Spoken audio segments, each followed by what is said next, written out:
Minute के अंदर अंदर अपने प्लॉट में डाल दें। सेकंड कॉम्बिनेशन हुआ इम्पोर्टेंट सावधानी।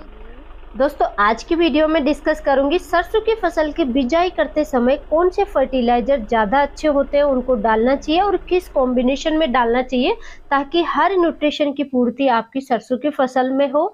और उसके साथ साथ ही सरसों की फसल में कौन से न्यूट्रिशन की ज़्यादा आवश्यकता होती है और किसकी कम आवश्यकता होती है। सावधानियां क्या क्या है, छोटी छोटी सावधानियां हैं, अगर उनको ध्यान में रखते हुए आप सरसों की बिजाई करेंगे तो ज्यादा अच्छा उत्पादन आपकी क्रॉप में देखने को मिलेगा और ज्यादा अच्छा रिजल्ट आपकी क्रॉप में मिलेगा। संपूर्ण जानकारी इस वीडियो में कवर करूंगे। अगर आप सरसों की सफल खेती करने जा रहे हैं, अच्छा उत्पादन आपको चाहिए तो इस वीडियो को बिना स्किप किए कंप्लीट जरूर देखें। नमस्कार दोस्तों, मैं हूं अनीता सिंह, आप देख रहे हैं आपका अपना YouTube channel Indian organic journey. दोस्तों वीडियो शुरू होने से पहले चैनल को सब्सक्राइब जरूर करें ताकि इसी तरह की नॉलेजफुल आगे की जानकारी आप तक फटाफट पहुंचते रहें। दोस्तों सरसों की फसल की बिजाई के समय सबसे मेन जो खाद यूज में होते हैं वो हैं डीएपी, एसएसपी, एनपीके फर्टिलाइजर और इनके साथ में सल्फर है, सागरिका है या माइक्रो न्यूट्रिएंट वगैरह हैं या धनजाइम, बायोजाइम वगैरह ये फर्टिलाइजर डाले जाते हैं। तो सबसे पहला जो कॉम्बिनेशन है वो है एनपीके फर्टिलाइजर के साथ में आपको क्या क्या डालना है अगर आप एनपीके यूज कर रहे हैं तो एनपीके 12-32-16 जिसको बिजाई के समय किसान सबसे ज्यादा यूज करते हैं, जिसमें कि नाइट्रोजन 12%, फास्फोरस 32% और पोटास 16% आता है। इसकी परफेक्ट मात्रा आपको लेनी है 35 से 40 केजी पर एकड़ के हिसाब से, बिल्कुल सही परफेक्ट डोज है ये दोस्तों।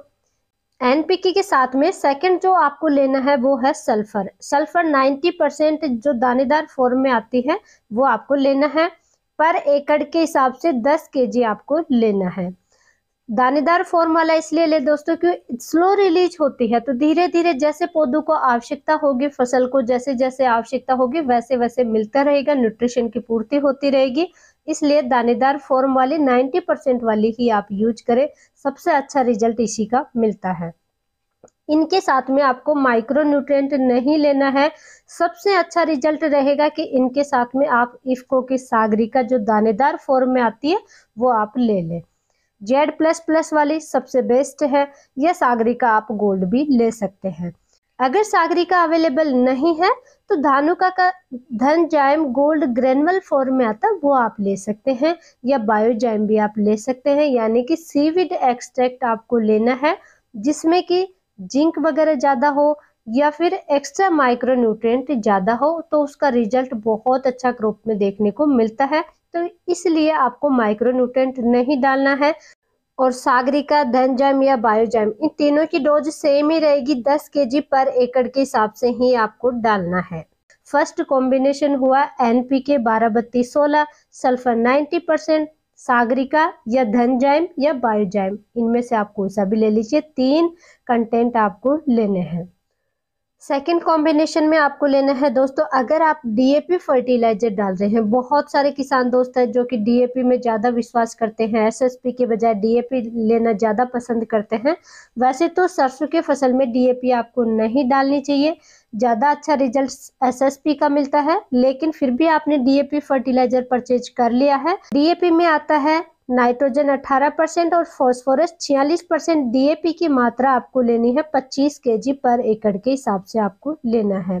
डीएपी यानी डाई अमोनियम फॉस्फेट होता है। इसके साथ में सेकंड नंबर पे आपको सल्फर जरूर लेना है, 90% वाली ही लेनी है और 10 केजी पर एकड़ के हिसाब से ही आपको लेना है। डीएपी में दोस्तों नाइट्रोजन और फास्फोरस ही है, तो आप इसके साथ में एमओपी ले सकते हैं। म्यूरेट ऑफ पोटास होता है जो, जिसमें कि पोटेशियम क्लोराइड होता है, 8 से 10 केजी पर एकड़ के हिसाब से इनके साथ में आप मिला करके ले सकते हैं। अगर एमओपी नहीं लेना चाह रहे तो भी कोई बात नहीं, सेकंड पानी के साथ में आप एनपीके 05234 देंगे तब भी आपकी क्रॉप में अच्छा रिजल्ट मिलेगा। लेकिन अगर अवेलेबल हो जाता है तो आपको जरूर यूज कर लेना चाहिए। इनके साथ में भी आपको इफ्को की सागरिका या धनजाइम या बायोजाइम जरूर लेना है, 10 केजी ही पर एकड़ के हिसाब से आपको लेना है। तो सेकंड कॉम्बिनेशन हुआ डीएपी, सल्फर, एमओपी और इफ्को की सागरिका या धनजाइम या बायोजाइम, ये आपको लेने हैं। थर्ड जो सबसे इम्पोर्टेंट है दोस्तों, और जिसका हम हमारी फसलों में यूज करते हैं और बहुत ही अच्छा रिजल्ट देखने को मिलता है। लास्ट ईयर हमारी कंप्लीट सीरीज आई थी, कैसे हमने डाला था, क्या रिजल्ट हमें मिला था, संपूर्ण जानकारी हमारे इस चैनल पे है। और इस बार भी हम यही कॉम्बिनेशन डालने वाले हैं एसएसपी, और एसएसपी का रिजल्ट सबसे बेस्ट देखने को मिलता है फसलों में।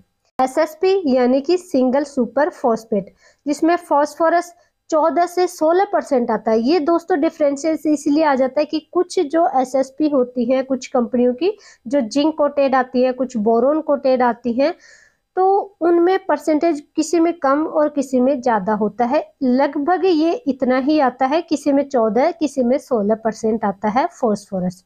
सेकंड आता है सल्फर, लगभग 11%। और थर्ड कैल्शियम आता है, जो कि 19 से 21% आता है। और बेस्ट रिजल्ट रहेगा कि आप एसएसपी जिंक कोटेड वाली ले लें, अगर अवेलेबल हो जाए तो बहुत ही अच्छा रिजल्ट आपकी क्रॉप में मिल जाएगा। एसएसपी की मात्रा लेनी है 70 से 75 केजी पर एकड़ के हिसाब से आपको लेना है। अब एसएसपी में यूरिया नहीं आता, यानी नाइट्रोजन अवेलेबल नहीं है, तो इसके साथ में यूरिया आपको जरूर लेना है 25 से 30 केजी। जितनी एसएसपी डाल रहे हैं उसका तीसरा हिस्सा यानी 25 केजी आप यूरिया ले रहे हैं तो 75 केजी आपको एसएसपी लेना है। यूरिया के 3 गुना बढ़ा करके आपको एसएसपी लेना है। इस हिसाब से आप ध्यान रखेंगे। किसी भी क्रॉप में आप अगर आप एसएसपी यूज करते हैं तो बिल्कुल सिंपल सी गणित है, किसी भी क्रॉप में आप इसी अनुसार यूज करें।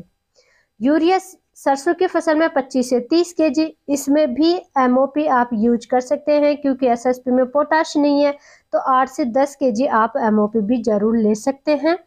और इफ्को की सागरिका या फिर धनजाइम या बायोजाइम 10 केजी पर एकड़ के हिसाब से ये भी आपको जरूर डालना है।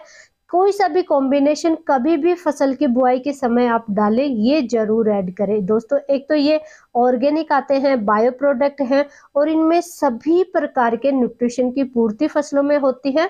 शुरुआत में पानी जैसे फर्स्ट पानी देते हैं, अगर क्रॉप में थोड़ा लेट भी हो जाते हैं तो फसल अलसाती नहीं है, क्रॉप में बहुत अच्छा रिजल्ट मिलता है इसका। तो इसलिए सागरिका, धनजाइम या बायोजाइम सीविड एक्सट्रैक्ट यानी कि आपको जरूर ऐड करना चाहिए। और लास्ट में सबसे इम्पोर्टेंट सावधानी दोस्तों, एक तो ये जो भी कोई सा भी कॉम्बिनेशन है, इनके साथ में आपको जिंक नहीं डालना है। जिंक कोटेड वाला अगर आपको एसएसपी वगैरह मिल रहा है तो उनमें चिलिटेड न्यूट्रिएंट होता है, चिलिटेड फॉर्म में होता है, तो इसलिए वो रिएक्शन नहीं होता है आपस में और क्रॉप में प्रॉपर तरीके से रिजल्ट मिलता है। लेकिन अलग से जो जिंक आता है वो आपको नहीं मिलाना है, इस चीज का विशेष ध्यान रखेंगे। और सेकंड विशेष सावधानी, एसएसपी, यूरिया, एमओपी, इन तीनों का कॉम्बिनेशन एक साथ में नहीं होता है, क्योंकि मिक्स करके आप रखेंगे तो पिघलने लग जाएंगे।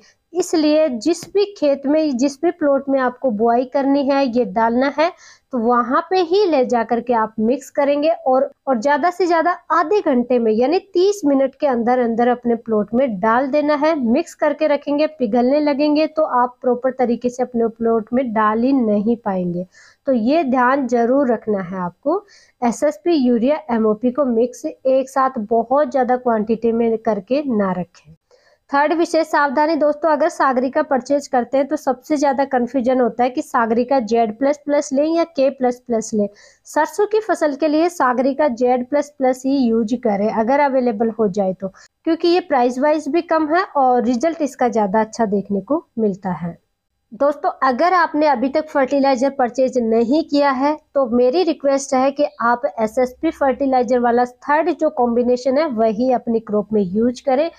और भी कोई क्वेरी है और भी कोई आप कॉम्बिनेशन में फर्टिलाइजर डालना चाहते हैं तो मुझे कमेंट करके जरूर बताएं। जानकारी अच्छी लगी है वीडियो को लाइक करें, और आप लाइक करें या ना करें, ज़्यादा से ज़्यादा किसान दोस्तों तक प्लीज़ इस वीडियो को शेयर जरूर करें। धन्यवाद।